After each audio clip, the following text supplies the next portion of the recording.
ശ്രീമതി ഫാത്തിമ തലിയ, മലപ്പുറത്ത് നിന്ന് വീട്ടു പ്രസവം കൂടുന്നു എന്നുള്ളൊരു കണക്ക് വന്നുകൊണ്ടേയിരിക്കുന്നു. ഇത് മതപരമായിട്ടുള്ള വിഷയം കൊണ്ട് മാത്രമാണ്. അത് പുറത്ത് പറയാൻ മടിക്കുന്നതാണ്. ഈ മതത്തിന്റെ പേര് ഇതിനകത്ത് ഇടയിൽ കലർത്തേണ്ടി വരുമല്ലോ എന്ന് ഭയന്നിട്ടാണ് എന്ന് ഡോക്ടർ ആരിഫ് ഹുസൈൻ പറയുകയാണ്. അദ്ദേഹം നമുക്കൊപ്പം ചേരുകയാണ്. കഴിഞ്ഞ തവണ ഇത്തരം സമാനമായിട്ടുള്ള പല വിഷയങ്ങൾ വന്നപ്പോഴും അങ്ങനെ ഒരു മതം ഒരു വേർതിരിവും ഉണ്ടാക്കുന്നില്ല എന്നൊക്കെ പറഞ്ഞ ഒരാൾ കൂടിയാണ് ഫാത്തിമ തലിയ. ഈ വിഷയത്തിനകത്ത് എന്താണ് നിലപാട്? യഥാർത്ഥത്തിൽ ഞാൻ ട്രെയിനിലുള്ളത്. എനിക്ക് അവിടെ എന്താ നടന്ന ഡിസ്കഷൻ എന്നുള്ളത് ഞാൻ കേട്ടിട്ടില്ല, മനസ്സിലായിട്ടില്ല. ഈ വിഷയത്തിൽ എനിക്ക് പറഞ്ഞുള്ളത്, നമുക്കിവിടെ ശാസ്ത്രീയമായിട്ട് ഒരു വ്യക്തിക്ക് ചികിത്സകൾ അത് പുറത്ത് ലഭ്യമാകുമ്പോൾ ആ വഴികൾ സ്വീകരിക്കുന്നതിനപ്പുറത്തേക്കുള്ള അശാസ്ത്രീയമായിട്ടുള്ള വഴികൾ തേടി പോകുന്നതിനോട് യാതൊരു യോജിപ്പുമില്ല. നമുക്കറിയാം, ഇത്രയും ഡെവലപ്ഡ് ആയിട്ടുള്ള ഒരു ലോകത്ത് നമ്മൾ ജീവിക്കുമ്പം അതിനനുസരിച്ചിട്ടുള്ള ചുറ്റുപാടുകൾ നമുക്കുണ്ട്. പ്രത്യേകിച്ച് കേരളത്തിലെ ഹെൽത്ത് മെഷീനറിയെ കുറിച്ചൊക്കെ നമുക്കറിയാം.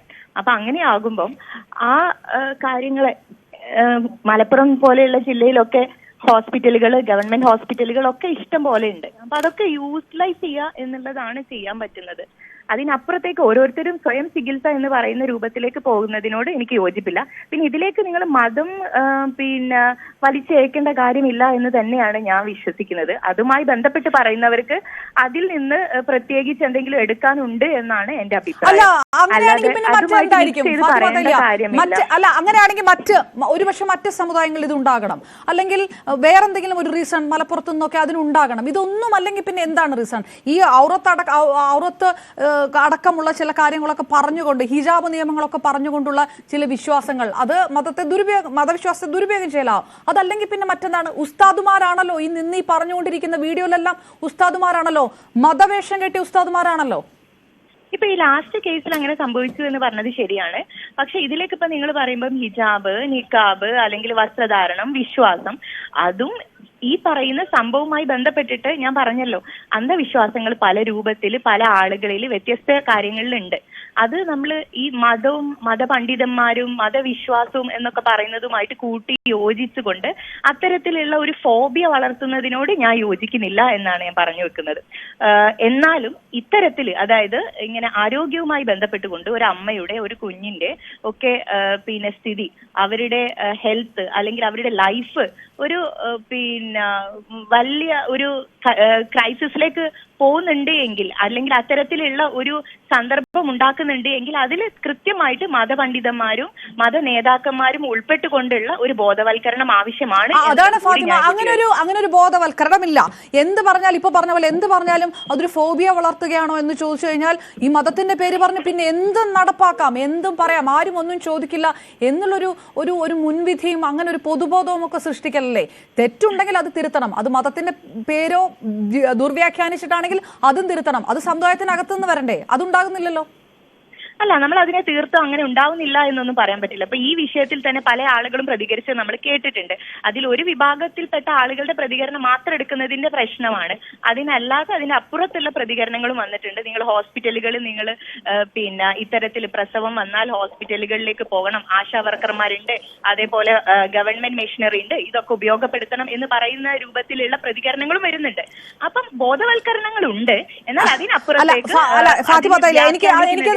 ശ്രീമതി ഫാത്തിമ തലിയ, ഇതിനകത്ത് സർക്കാരിന് എന്തായാലും ഇടപെട്ടി കാര്യം പറയാൻ പറ്റില്ല. ഇതിലൊരു മതവിഷയം ഉള്ളതുകൊണ്ട് സർക്കാർ വളരെ ഡിപ്ലോമാറ്റിക് ആയിട്ടുള്ള നിലപാടേ എടുക്കുള്ളൂ. സമുദായത്തിനകത്തും തിരുത്തൽ വരണം. ആ തിരുത്തൽ നിങ്ങൾ പറയുന്നത് പോലെ ആ കാര്യമായിട്ടുണ്ടാകുന്നില്ല. ജീവൻ പോയാൽ അതൊന്നില്ലെങ്കിൽ അമ്മയുടേത് അല്ലെങ്കിൽ കുഞ്ഞിൻ്റെത്, അത് ആ സമുദായത്തിന് കൂടി നഷ്ടപ്പെടുന്ന കാര്യമാണ്. ഈ തരത്തിലുള്ള നിലപാടുകൾ എടുത്തിട്ട് അപ്പുറത്തു നിന്ന് ഞങ്ങളെല്ലാം ഇനിഷ്യേറ്റീവ് എടുക്കുന്നുണ്ടെന്ന് പറഞ്ഞാൽ ആ കണക്കുകളൊന്നും അത് പറയുന്നില്ല.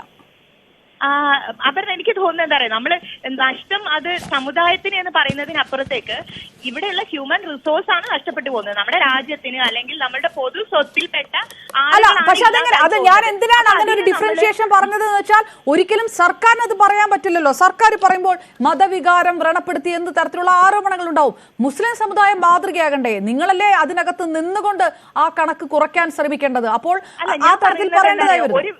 അല്ലല്ല, ഞാൻ എന്റെ വിശ്വാസം എന്താന്ന് വെച്ചാല്, ഇതിൽ സർക്കാർ ഇടപെടണം, ഇതിൽ മത സംഘടനകൾ ഇടപെടണം, സാമൂഹികപരമായിട്ടുള്ള ഉത്തരവാദിത്തം രാഷ്ട്രീയ സംഘടനകൾ ഉൾപ്പെടെയുള്ള ആളുകൾ ഏറ്റെടുത്തുകൊണ്ട് ഇപ്പോഴും ഇത്തരം ഇത്തരത്തിലുള്ള സംഭവങ്ങൾ നടക്കുന്നുണ്ട് എങ്കിൽ, ഇത്തരത്തില് വീടുകളിൽ പ്രസവിക്കുകയും കുഞ്ഞുങ്ങളും അമ്മയും ഒക്കെ മരിക്കുന്ന സന്ദർഭം ഉണ്ടാവുന്നുണ്ട് എങ്കിൽ ബോധവൽക്കരണത്തിന്റെ കുറവുണ്ട് എന്ന് തന്നെയാണ് ഞാൻ വിശ്വസിക്കുന്നത്. അതുകൊണ്ട് എല്ലാവരും ഒറ്റക്കെട്ടായിട്ടുള്ള മൂവ്മെന്റ്, ഒരു വിഭാഗത്തിന് മാത്രമല്ല, എല്ലാവർക്കും ഇതിൽ ഉത്തരവാദിത്തമുണ്ട്. എല്ലാവരും ഏറ്റെടുക്കുകയും എല്ലാവരും ഇത്തരത്തിലുള്ള ഒരു മെഷീനറിയുടെ ഭാഗമാവണം എന്ന് തന്നെയാണ് എന്റെ അഭിപ്രായം. ഒറ്റ ചോദ്യം കൂടെ ഫാത്തിമ, ഈ ആന പ്രസവിച്ചില്ലേ, പട്ടി പ്രസവിച്ചില്ലേ, പൂച്ച പ്രസവിച്ചില്ലേ, ഈ പണ്ടത്തെ ഉമ്മുമാര് 10ഉം 13ഉം ഒക്കെ പ്രസവിച്ചില്ലേ ആശുപത്രി പോകാതെ എന്ന് പറയുന്ന ഈ ഉസ്താദുമാരുണ്ടല്ലോ, വലിയ വൈറലാണല്ലോ ഈ വീഡിയോകളൊക്കെ, അവരെ തള്ളി പറയുമോ അങ്ങനെയാണെങ്കിൽ സമുദായത്തിനകത്ത് നിന്ന് തന്നെ? അതിൽ ഞാൻ പറഞ്ഞില്ലേ, ഇതിനകത്ത് 2 തരത്തിലുള്ള വീഡിയോകളുണ്ട്. ഇതിന് പിന്നെ ഒപ്പോസ് ചെയ്യുന്ന വീഡിയോ ഉണ്ട്, അതുപോലെ ഇതിനെ അനുകൂലിക്കുന്ന വീഡിയോകളും ഒക്കെ ഉണ്ട്. സോഷ്യൽ മീഡിയ എന്ന് പറയുമ്പോൾ നിങ്ങൾക്ക് അറിയാലോ, ഇപ്പൊ എല്ലാം ഒരു വേസ്റ്റ് കൊട്ടയിൽ ഉള്ള പോലെ എല്ലാം വലിച്ചെറിയപ്പെടുന്ന ഒരു മേഖലയാണ്. അവിടെ ശരിയും തെറ്റുകളും ഒക്കെ നമ്മൾ നിർവചിക്കേണ്ട ഒരു അവസ്ഥയിലേക്ക് മാറിക്കഴിഞ്ഞു. അപ്പം അങ്ങനെയൊക്കെ കാര്യങ്ങൾ നടക്കുന്നുണ്ട് എങ്കിൽ അലേർട്ട് ആവേണ്ടത് പൊതുസമൂഹമാണ്.